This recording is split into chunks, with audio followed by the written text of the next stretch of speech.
नमस्कार दोस्तों। तो आज के वीडियो में हम लोग सीखने वाले हैं यूनियन बैंक ऑफ इंडिया का सेविंग अकाउंट के फॉर्म को कैसे सही सही फिल करें। तो चलिए दोस्तों, बढ़ते हैं वीडियो की ओर। यह है यूनियन बैंक ऑफ इंडिया का account opening form.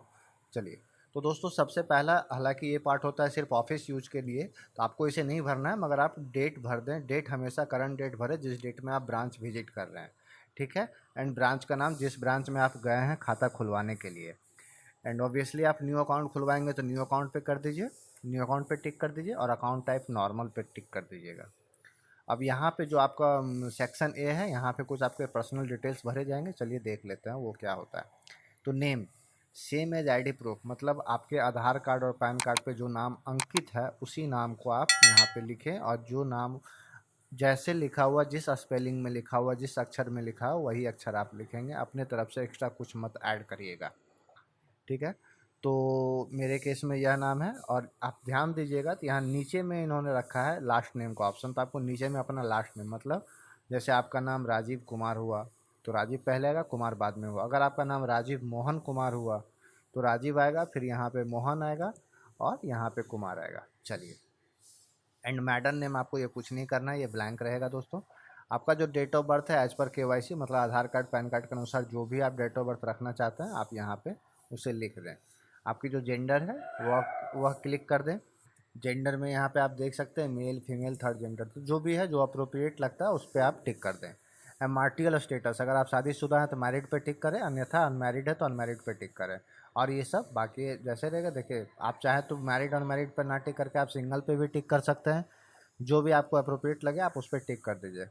Name of आप कौन सा नाम यहाँ पे लिखना चाह रहे हैं, तो ऑब्वियसली सभी लोग फादर का ही नाम को कंसीडर करते हैं, तो आप यहाँ पे फादर, अगर आप चाहते हैं मदर का नाम तो मदर पे टिक करें, स्पाउस का नाम तो स्पाउस पे टिक करें, जो आपको उचित लगता हो, ठीक है।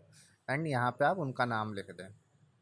नंबर ऑफ़ डिपेंडेंट्स, ऑब्वियसली मेरी शादी नहीं हुई तो इसलिए यहाँ पे मैंने 0 0 रखा। अगर आपकी हुई होती तो आप कुछ भर सकते हैं, हालांकि आप इसको नहीं भी भरना चाहेंगे तो इसके लिए, क्योंकि ये मैंडेटरी फील्ड नहीं है। इलिटरेट मतलब क्या आप अनपढ़ हैं, अगर नहीं है, मतलब सॉरी, मतलब अनपढ़ नहीं है तो यहाँ पे टिक कर दें, ठीक है। नेम ऑफ गार्जियन ये नहीं आएगा दोस्तों। रिलेशनशिप विद गार्जियन, ये दोनों ऑप्शन नहीं आएगा क्योंकि ये माइनर के केस में आता है। Nationality Indian, country name India, all option number 11 citizenship Indian, ठीक है। एंड ऑक्यूपेशन टाइप, मेरे केस में स्टूडेंट है तो स्टूडेंट पे टिक किया है। अगर आपको जो भी लगता है, अगर आप सर्विस कर रहे हैं तो सर्विस वाले ऑप्शन पे टिक करें, बिजनेस है तो बिजनेस पे, जो भी लगता है आप उसे टिक करके आप आगे बढ़ जाइएगा। एंड ऑप्शन नंबर 14 आपका एनुअल इनकम, इसे ज़रूर आप दर्शाइए करिएगा। नहीं तो क्या होगा, अगर आप नहीं लिखेंगे 5,000 6,000 लिखेंगे तो बाद में आपको प्रॉब्लम हो सकती है अगर आपका कुछ हायर अमाउंट डिपॉजिट होता है तो, इसलिए इसको ज़रूर भरेंगे दोस्तों। नेटवर्थ आप ब्लैंक छोड़ सकते हैं। रिलीजन आपका जो भी है, मेरे केस में हिंदू है तो हिंदू, अगर आप मुस्लिम हो तो मुस्लिम पे टिक कर दें। क्रिश्चियन सिख जो भी ऑप्शन है उस पर आप टिक कर दें। कैटेगरी जनरल होता है, मेरा जनरल है, आपका ओबीसी है तो ओबीसी जो भी है उस पर टिक कर दें। पर्सन विद डिसेबिलिटी, मतलब क्या आप अपाहिज हैं, कोई आपका एक अंग काम नहीं कर रहा है या जैसा भी है, अगर कुछ भी नहीं है तो नो पे करें, अन्यथा यस पे करें, ठीक है। अगर आप यस करेंगे तो फिर आपको क्या आँख में प्रॉब्लम है या फिर डिफरेंटली एबल्ड, मतलब शरीर का कोई पार्ट सही नहीं है उसके अनुसार से।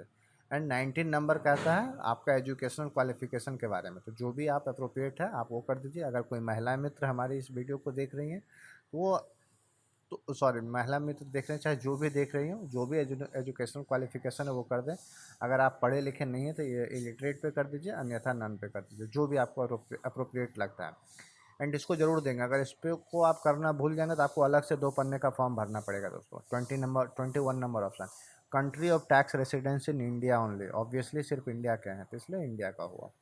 आपका जो पैन नंबर है याद रखिएगा डमी फील्ड है, अगर पैन नंबर है तो भर दीजिएगा, अन्यथा आप नहीं भरिएगा, क्योंकि इसके लिए मैंने फॉर्म 60 का भी मैंने इसी वीडियो के साथ मैंने बना रखा है, ठीक है। आपको वो भी मैं बता दूंगा कि फॉर्म 60 कैसे भरते हैं। तो अगर पैन नंबर है तो पैन नंबर ज़रूर दे दें, आपको कोई प्रॉब्लम नहीं होगी। एंड आपको यहाँ पे कुछ आएगा कॉन्टैक्ट डिटेल्स, इसको सही सही भर देंगे, क्योंकि जो भी बैंक के माध्यम से जो भी अलर्ट आपको भेजा जाएगा, एकमात्र साधन यही होता है दोस्तों अलर्ट मिलने का। तो आप मोबाइल नंबर अपना भर दें और ईमेल आईडी भर दें। ईमेल आईडी आपको स्टेटमेंट के काम में आएगा। एंड थोड़ा सा अब नीचे बढ़ते हैं तो ये प्रूफ ऑफ आइडेंटिटी, अगर ऊपर में जितने भी डॉक्यूमेंट्स ऑफिशियली वैलिड डॉक्यूमेंट जो भी दर्शाए हैं वो आपके पास, सॉरी अभी वो नहीं है, वो ऑप्शन नीचे है। तो ऑप्शन नंबर सी आपको कहता है आप कौन से डॉक्यूमेंट आइडेंटिटी और एड्रेस के लिए आप दे रहे हैं। तो ऑब्वियसली आप अभी जो चलन है उसमें आधार कार्ड और पैन कार्ड ही लोग देते हैं। तो आधार कार्ड यहाँ पे, अगर आप आधार कार्ड दे रहे हैं तो ऑफलाइन पे टिक कर दीजिएगा, अगर आप वो नहीं दे पा रहे हैं, अगर आपके पास आधार नहीं बना हुआ है तो यहाँ पे ड्राइविंग लाइसेंस पे टिक कर सकते हैं, या फिर जो भी है वोटर आईडी पे कर सकते हैं, जैसे भी है। और इसको आप ज़रूर कर देंगे दोस्तों। मैं आधार दे रहा हूँ इसलिए मैंने आधार पे टिक किया है। एंड आधार का जो भी डिटेल्स आप इसे भर दें। हाँ, एक बात ध्यान रखिएगा, issue date, issue date normally बहुत सारी 90% आधार केस में आपको कहीं लिखा हुआ होता नहीं है। तो आप अपने डेट ऑफ बर्थ के बाद का कोई भी एड्रेस आप डाल सकते हैं आधार वाले केस में, अगर इशू डेट में, क्योंकि वो मैंडेटरी फील्ड है। ठीक है। एंड एक्सपायरी डेट आपका 31/12/2099 आप दे दीजिए, कोई दिक्कत नहीं है, क्योंकि एक्सपायरी डेट सिर्फ ड्राइविंग लाइसेंस और पासपोर्ट के केस में होता है, बाकी सारे केस में नहीं होता है। ठीक है, क्योंकि यहाँ पे साफ साफ लिखा हुआ है इन्होंने, इफ़ एप्लीकेबल।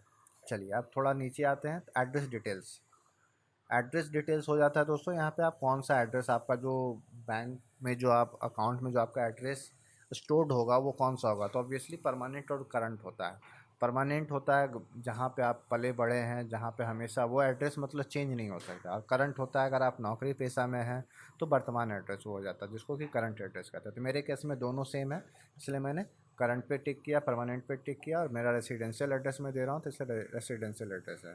ठीक है। कहीं कहीं भाई साहब क्या होते हैं कि वो ऑफिस में काम करते हैं तो वो अपना रजिस्टर्ड ऑफिस पे टिक करके यहाँ पे ऑफिस का दे सकते हैं और नीचे में अपना परमानेंट एड्रेस दे सकते हैं। ठीक है। तो एड्रेस जैसे है वही डालिएगा एज पर आधार। जो भी आप एड्रेस प्रूफ के लिए जो भी आप डॉक्यूमेंट सबमिट कर रहे हैं वही एड्रेस आप लिखेंगे, डिट्टो सेम टू सेम, कुछ भी चेंज मत करिएगा, नहीं तो बैंक वाले आपके अकाउंट को ओपन नहीं करेंगे। इस बात को बड़े ध्यान से सुनिएगा दोस्तों। जैसे आधार पे एड्रेस लिखा हुआ उसी प्रकार से लिखेंगे, अपने तरफ से कुछ मत ऐड करिएगा। चलिए अब ऑप्शन ई कह रहा है कि अगर ऊपर वाला एड्रेस ही आपका यहाँ पे भी फुलफिल करता है तो आप सिंपली टिक कर दीजिए, यहाँ पे आपको भरने की ज़रूरत नहीं पड़ेगी।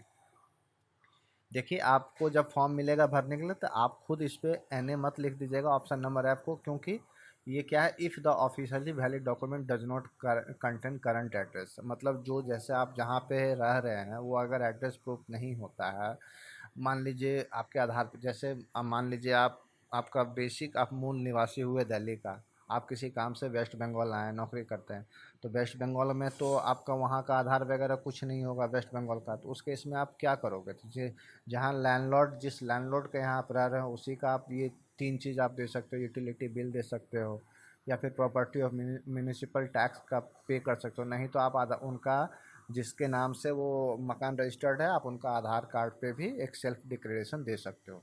अगर वो चीज़ है तभी इसको भरेंगे, अन्यथा इसको नॉट एप्लीकेबल कर देंगे। ठीक है। एंड डिक्लेरेशन कम अंडरटेकिंग, बस ऊपर में जो भी मैंने भरा सब सही से भरा, उसको आप यस करके यहाँ पे अपना एक फ़ोटो चिपका करके अपना यहाँ पे साइन कर देंगे। साइन हमेशा ब्लैक इंक में करिएगा, ब्लैक इंक से ही साइन करेंगे दोस्तों। ठीक है। एंड यहाँ पे अपना जहाँ से आप बिलोंग्स करते हैं वो एड्रेस दे दीजिए, मतलब उस प्लेस का नाम दे दीजिए, एंड वर्तमान एड्रेस, वर्तमान डेट दे दीजिए, प्रेजेंट डेट हमेशा। अब थोड़ा सा नीचे आते हैं दोस्तों। अब नीचे आने के बाद ऑप्शन पार्ट 2 हमारा क्या कहता है वो देख लेते हैं। इसको पूरा छोड़ देंगे, ये इसको पूरा छोड़ देंगे क्योंकि ऑफिशियली है, मतलब ये ऑफिस वाले भरेंगे। चलिए टाइप ऑफ अकाउंट मेरा सेविंग बैंक अकाउंट होगा। मोड ऑफ ऑपरेशन ऑब्वियसली मैं सिंगल अकाउंट में खोल रहा हूँ इसलिए मैंने इसे सेल्फ रखा है। एटीएम चाहिए यस पे करेंगे, अगर आपको नहीं चाहिए तो नो पे करेंगे।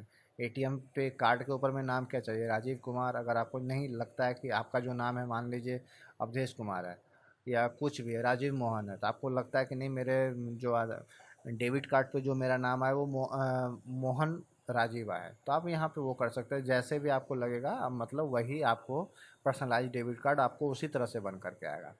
कार्ड टाइप आपको इतना वेरिएंट मिलता है यूनियन बैंक की ओर से, तो आपको कौन सा वेरिएंट चाहिए, रुपए चाहिए, वीज़ा चाहिए, मास्टर चाहिए, जो भी चाहिए आप सिंपली वहाँ पे टिक कर देंगे। चेकबुक, चेकबुक चाहिए यस कर दीजिएगा। एंड इंटरनेट बैंकिंग अगर चाहिए तो यस करिएगा, अन्यथा नो कर दीजिएगा। ठीक है। एंड अब यहाँ पे आते हैं, देखिए इस चीज़ को थोड़ा ध्यान से सुनिएगा, ये आपका पैसे बचाने वाला कार्य हो रहा है। एसएमएस अलर्ट पे आप टिक ना करेंगे, अगर आप टिक करते हैं तो आपको समझ जाइए कि साल में लगभग आपको 100 रुपीज़ का अप्रॉक्स आपको पे करना पड़ जाएगा बैंक को, मतलब बिना मतलब का। अगर आप इसको नो पे भी करते हैं तो फिर भी बैंक के तरफ से आपको इम्पोर्टेंट मैसेज आपको आएंगे ही आएंगे, जैसे ट्रांजैक्शन डिटेल्स हो गया, ट्रांजैक्शन अलर्ट हो गया, ये आपको ज़रूर आएगा। अब आपको चाहिए क्या, सिर्फ ट्रांजैक्शन का डिटेल्स चाहिए होता है कि नहीं, वही मेरा इंपॉर्टेंट डिटेल्स होता है, ठीक है। एंड फ़ोन बैंकिंग सर्विस, इसको अब बाकी इसके बाद सब पे आप टिक कर दीजिए, क्योंकि इस सबका कोई चार्ज नहीं होता, सिर्फ इसका चार्ज होता है, ठीक है। हालांकि चेकबुक का भी चार्ज होता है, लेकिन जब फर्स्ट टाइम आप ऑर्डर करेंगे तो उस पर चेकबुक का कोई चार्ज नहीं होता है। चलिए ये आ जाता है फिक्स डिपॉजिट। फिक्स डिपॉजिट आ जाता है तो फिक्स डिपॉजिट को आप मुझे लेना नहीं है, हालांकि आप मत लिख दीजिएगा नॉट रिक्वायर्ड, एंड इसको भी नॉट रिक्वायर्ड, आप मत लिख दीजिएगा, ये मैंने सिर्फ आपको रेफरेंस के लिए दिया है। अगर आपको अकाउंट ओपनिंग के साथ में नहीं मुझे फिक्स डिपॉजिट भी करना है तभी आप इसको भरेंगे, अन्यथा ना भरेंगे, ठीक है। चलिए अब थोड़ा सा नीचे आते हैं दोस्तों। नीचे आता है नॉमिनेशन। अगर आपको नॉमिनेशन चाहिए तो नॉमिनेशन भर दीजिएगा, जैसे मैंने भरा है IV राजीव कुमार, यहाँ पे पहाड़गंज ब्रांच, मैं जो है सो फलाने आदमी को नॉमिनी बनाना चाहता हूँ, ठीक है। मोबाइल नंबर ऑफ नॉमिनी आप नहीं भी देंगे तो कोई प्रॉब्लम नहीं है, लेकिन आपको रिलेशनशिप विद डिपॉजिटर आपको ये भरना पड़ जाता है, एज जो भी है इतना चीज़ आपको भरना पड़ जाता है। अगर आपको नॉमिनी चाहिए होगा तभी आपको इतना चीज़ भरना है, ठीक है। अगर आपको नॉमिनी नहीं चाहिए तो सिंपली सा आप यहाँ पे टिक करके यहाँ साइन कर देंगे। ये इसको देखिएगा मैंने राउंड अप करके रखा है, क्योंकि इस इन केस अगर आपको लगता है कि नहीं मुझे अपने अकाउंट में नॉमिनी अपॉइंट ही नहीं करना है तभी, ठीक है। चलिए उम्मीद करता हूँ यहाँ तक आपको सारी चीज़ें क्लियर होगी। एंड उसके बाद डिक्लेरेशन कम अंडरटेकिंग, यहाँ पे आप साइन करके अपने प्लेस का नाम दे करके डेट आपको यहाँ पे लिख देना है। ये लिखने के बाद यहाँ पे अब थोड़ा सा नीचे जाते हैं, इसके बाद ये जो है ऑफिस यूज़ के लिए है, इसलिए आपको इसको भरना नहीं है दोस्तों। अब आते हैं थोड़ा सा देखते हैं term and condition. Term condition तो मान ना मान मैं तेरा मेहमान, इसे आपको मानना ही पड़ेगा। अगर आपको यूनियन बैंक में या किसी भी बैंक में अगर आपको अकाउंट ओपन करना होता है तो ये चीज़ मानना ही पड़ता है। यही होता है कि I have been advise to, मतलब मुझे एवरेज बैलेंस रखना है, फलाना फलाना जो भी है, बैंक की थोड़ी बहुत गाइडलाइंस होती है, ठीक है। एंड आपको यहाँ पे साइन कर देना है कि हाँ मैं ऊपर वाले जितने भी आपके टर्म कंडीशन है मैं उसको फॉलो करता हूँ, ठीक है। एंड देखिए ये आपको अमूमन बैंकों के द्वारा दिया नहीं जाता है, एक्नॉलेजमेंट ऑफ DA, मतलब DA हो जाता है नॉमिनेशन। अगर आपने दिया था ये आपको बैंक में उसके की तरफ से मिल जाएगा कि नहीं इस अकाउंट में इन्होंने इस डेट में नॉमिनी अपॉइंट किया है। खैर अमूमन मिलता नहीं है दोस्तों ये। चलिए अब ये सेविंग बैंक रूल्स को भी आपको उसको फॉलो करके, मतलब इसे मान करके आपको यहाँ पे साइन कर देना है, ठीक है। अब थोड़ा सा नीचे आते हैं, जो मैंने बताया था इस चीज़ को आप तभी भरेंगे अगर आप अपने अकाउंट ओपनिंग फॉर्म के साथ पैन कार्ड नहीं दे रहे हैं तो। अगर पैन कार्ड दे रहे हैं तो याद रखिएगा यह चीज़ आपको मैंडेटरी नहीं है, ठीक है।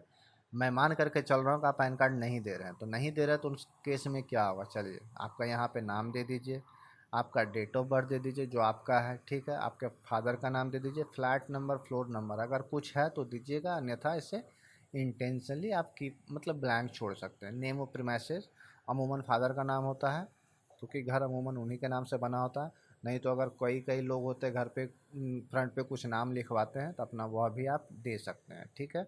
रोड, स्ट्रीट ने, एरिया, टाउन, पिन कोड ये सब आप भर देंगे। मोबाइल नंबर ऑब्वियसली भरना पड़ता है। अमाउंट ऑफ ट्रांजेक्शन इसको मैंने नॉट अप्लीकेबल क्यों किया, आपको बहुत लोग सोच रहे होंगे। देखिए पहली बात तो कि मैं जो इस अकाउंट में जो मैं डिपॉजिट करूंगा वो मैं 10,000 के साथ डिपॉजिट करूंगा, तो 10,000 के डिपॉजिट के केस में मुझे ये फॉर्म 60 भरने की ज़रूरत पड़ेगी नहीं। हाँ मुझे अकाउंट ओपनिंग के केस में भरने की ज़रूरत पड़ती है अगर मैं पैन कार्ड नहीं दे रहा हूँ तो। इसलिए मैंने आपको बताया कि मैं अकाउंट ओपनिंग के केस में अगर आप पैन नहीं दे रहे हो तो उसके लिए आप, इसलिए यहाँ पे आप अमाउंट ऑफ ट्रांजेक्शन आप ब्लैंक रखेंगे। डेट ऑफ ट्रांजेक्शन एकदम करंट डेट दीजिए। एंड यहाँ पे आकर के आधार नंबर आपका जो भी है, यहाँ पे अपना आधार नंबर लिखने के बाद दोस्तों आप सिंपली सा यहाँ पे ये सब नॉट अप्लीकेबल कर देंगे, नहीं मैंने पैन के लिए कोई अप्लाई नहीं किया। अगर आप यहाँ पे लिखोगे कि मैंने अप्लाई किया तो आपको यहाँ पे एक्नॉलेजमेंट नंबर आपको डालना पड़ेगा, ठीक है। And details of documents obviously अगर आप पैन नहीं दे रहे हो तो आधार तो देते ही हैं, तो अपना UIDI मतलब ये आधार का ही एक कोड होता है, तो आप इसे ये भी लिख सकते हैं या आधार कार्ड भी लिख सकते हैं, ठीक है। एंड आधार का नंबर दोनों जगह सेम होगा। Name and address of the authority issuing documents, ठीक है। अथॉरिटी क्या होता है, GOI होता है दोस्तों। आप सॉरी यहाँ पे मैंने DO लिख दिया है, आप सिंपली यहाँ पे GOI लिख करके बढ़ सकते हैं, यहाँ पे भी आप GOI लिख करके बढ़ सकते हैं, ठीक है। Government of India. And verification I Rajiv Kumar, आपका जो नाम होगा यहाँ पे दे दीजिए। Verified today April, date of इतना, प्रेजेंट डेट है दोस्तों ये, इससे आप ये भर देंगे, प्लेस जो भी है एंड यहाँ पे आपको साइन कर देना। तो इस तरह से आप देखें पाएंगे कि आपने फॉर्म 60 को भी सही सही भर दिया है। ठीक है दोस्तों, तो यह था यूनियन बैंक। अब नीचे तो देखिए कुछ होता नहीं, एनेक्सर 2 ये होता है माइनर के केस में, अगर आपको भरना पड़े तो भर सकते हैं। ठीक है, तो दोस्तों यह था यूनियन बैंक ऑफ इंडिया का बचत खाता के फॉर्म को कैसे सही सही भरते हैं। उम्मीद करता हूँ कि यह वीडियो आपको हेल्पफुल लगी होगी, एजुकेशनल पर्पज़ के लिए बनाई गई ये वीडियो आपको पसंद आई होगी, और अगर पसंद आई होगी तो एक लाइक तो ज़रूर कर देंगे दोस्तों, और मेरे चैनल को सब्सक्राइब भी कर देंगे। तो दोस्तों आज के वीडियो में बस इतना ही, मिलते हैं किसी और वीडियो के साथ। Thank you very much. जय हिंद, जय भारत।